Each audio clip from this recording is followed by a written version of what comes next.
Aujourd'hui, je t'apprends à automatiser la création et l'envoi de tes factures pour ton entreprise. Tu verras, c'est super simple. On va faire ça avec make.com. Ça va prendre que quelques minutes et ça va vraiment te faire gagner du temps. C'est parti. Donc, on se retrouve sur make.com. Voici le scénario qu'on va utiliser aujourd'hui. Alors, tu vois qu'il n'est pas très long et je vais t'expliquer tout ça pas à pas, étape par étape pour que tu puisses y arriver facilement. Premièrement, ce qu'on va créer, c'est un webhook. OK? Donc, dans Make, on a juste à écrire webhook et dans Custom Webhook ici. C'est ce module-là qu'on utilise. Donc, tu ajoutes un webhook, d'accord? Et là, une adresse, donc une URL, t'est fournie. Cette URL, elle va nous servir pour après. Donc, tu la gardes. Ensuite, moi, ce que j'aime bien faire, c'est que, en fait, avec ce webhook-là, on va faire donc comme une espèce de feuille Excel, d'accord? On va cliquer sur un bouton, et quand on clique sur ce bouton, la facture est générée automatiquement avec les informations qu'on a rentrées. Donc pour bien visualiser que la demande de création de facture a été prise en compte, quand on va cliquer sur le bouton, il y a une page qui va s'ouvrir et qui va se fermer directement. Ok? Donc pour faire ça, le deuxième module est un webhook response, d'accord? Donc tu réécris juste ici webhook, tu vas dans webhook et tu mets webhook response, ok? Et là, ce qu'on va faire, c'est que le statut déjà est par défaut à 200 et tu vas rajouter cette petite ligne de code ici, d'accord? Pour fermer la fenêtre qui s'ouvre, simplement. Voilà. Ensuite, ce que tu vas avoir besoin de faire, c'est une feuille Airtable. Ok, c'est comme Google Sheet ou Excel, mais c'est Airtable. Moi, je préfère. Et je vais te montrer donc, la feuille Airtable que tu dois recopier. Donc, tu as ici toutes les colonnes. Ok. Donc, le nom, le prénom, le nom d'entreprise, le numéro de siret, adresse, téléphone, email, numéro de devis. D'accord? Et le bouton envoi. Alors, le bouton envoi, c'est un peu spécifique parce que tu vas devoir mettre ici comme catégorie bouton. Alors, c'est tout en bas, bouton. OK? Et la formule que tu dois mettre ici dans la formule d'URL, tu peux recopier ça. D'accord? Et ce que tu vas faire, c'est que ici, juste avant le point d'interrogation, cette partie de l'URL, tu la changes et tu mets celle qui t'a été fournie, toi, dans ton premier module sur Make. Celle-ci. Voilà. Une fois que tu as fait ça, ce qu'on fait, c'est la deuxième feuille Airtable, donc qui va être nos différentes prestations. Voilà.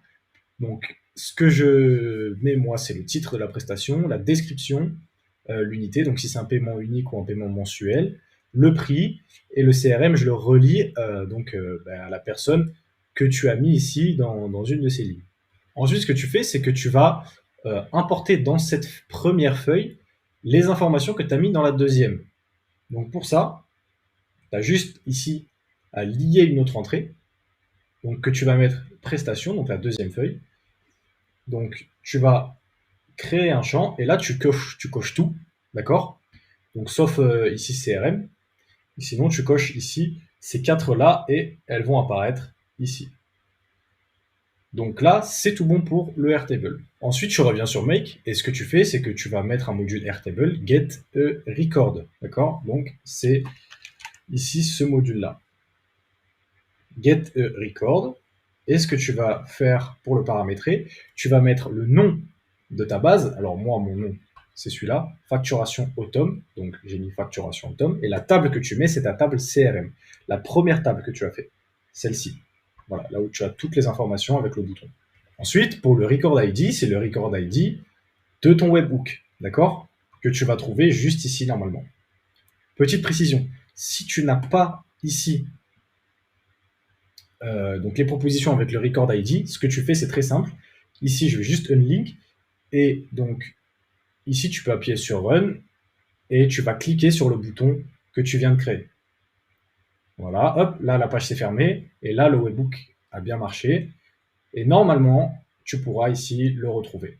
Une fois que tu as fini ces trois premières étapes, ce que tu vas faire, c'est prendre un template de devis. Je vais te montrer le mien. Donc voilà mon exemple de devis à moi. Et donc ce que tu vas faire, c'est que toutes les informations qui vont changer d'un devis à l'autre, tu vas les mettre entre double crochet ici, c'est très important, parce que du coup, Make va les reconnaître comme des informations qui sont dynamiques, d'accord? Donc qui vont changer. Donc c'est très important. Moi, j'ai mis le numéro de devis, la date d'émission, date d'échéance, etc., ainsi que les informations clients le nom de la prestation, la description, unité, prix, et voilà. Donc, c'est à peu près cette forme-là. Donc, tu prends le template de devis que tu veux et tu mets juste les informations que tu dois modifier entre ces doubles crochets. Une fois que tu as fait ça, tu retournes sur Make et tu vas ajouter un module Google Doc, Create a Document from a Template.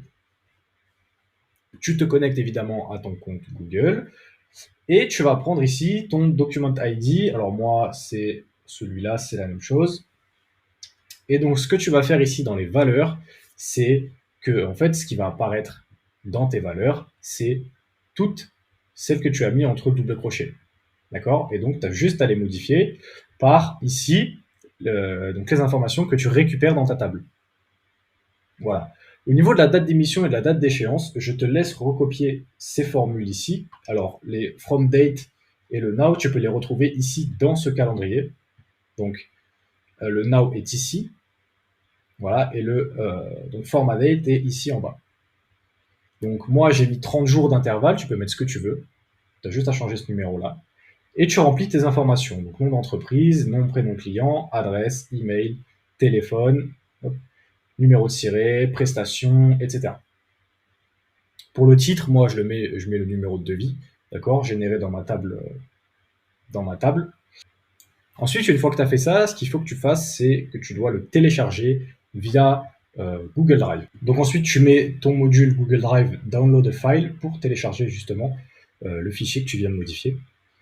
Et donc, tu vas ici mettre Enter Manually pour le file ID, et le file ID, ça va être justement ici le Document ID de ton Google Docs. Ok, une fois ça, quand on envoie un mail, la facture, elle est généralement PDF. Alors, bon, c'est pas obligatoire, mais je pense que c'est mieux. Donc, tu vas ici convertir ton document en un PDF. Donc, pour ça, j'utilise pdf.co et c'est tout simple vraiment d'utilisation. Il n'y a rien de compliqué. Donc voilà, ce que tu fais, c'est que dans tes options d'importation, tu vas mettre Upload a file. Ici, tu choisis ton file de Google Drive. Et Convert Type, c'est document ou PDF. Voilà. Export Type, Download a file. Tu save. Et là, on a quasiment terminé. Il te manque juste à l'envoyer par mail. Alors, tu vas ajouter ici un module email. Moi, je préfère le module email que celui de Gmail. Tu te connectes à ton adresse mail et ensuite, tu as juste ici à remplir dans email adresse l'adresse mail de ta feuille ici Airtable. Ok, donc les informations clients. Moi, c'est mon adresse mail à moi, hein, mais voilà. En sujet, tu peux mettre bon, voici votre devis, moi c'est très très simple. Et ici, j'ai mis vous trouverez 6 joints votre devis. C'est très simple, c'est juste pour l'exemple, mais tu peux mettre donc un HTML, etc. pour faire joli. Tu vas évidemment joindre ici ton pdf.co et c'est terminé. Tu saves bien ton scénario et on va tester. Alors c'est parti pour le test. Je vais prendre ici celui-là. Hop, ça c'est bien lancé. Ici, voilà. Hop. Et voilà, c'est terminé. Ça a pris à peu près une quinzaine, une vingtaine de secondes. Et je vais vous montrer l'email que j'ai reçu. Et voilà, donc j'ai bien reçu ici mon email avec la phrase que j'ai mis et mon devis. Donc je vais l'ouvrir. Et le voilà. Donc il y a toutes les informations qui ont été donc, prises en compte. Ici, bon, ça c'est moi. Et voilà. Ici, tout est bon et c'est nickel. Voilà, c'est déjà terminé. Tu as vu, c'était super simple. Je pense que tu peux comprendre que tu peux gagner beaucoup, beaucoup de temps par mois, plusieurs heures, donc à ne plus faire tes factures manuellement et en utilisant ce système d'automatisation. Si jamais tu as des questions, tu as d'autres projets d'automatisation ou n'importe quoi, même des questions qui peuvent te paraître stupides, pose-les-moi en commentaire ou alors contacte-moi sur Instagram. C'est dans la description. Et on se retrouve très très vite pour de nouvelles vidéos.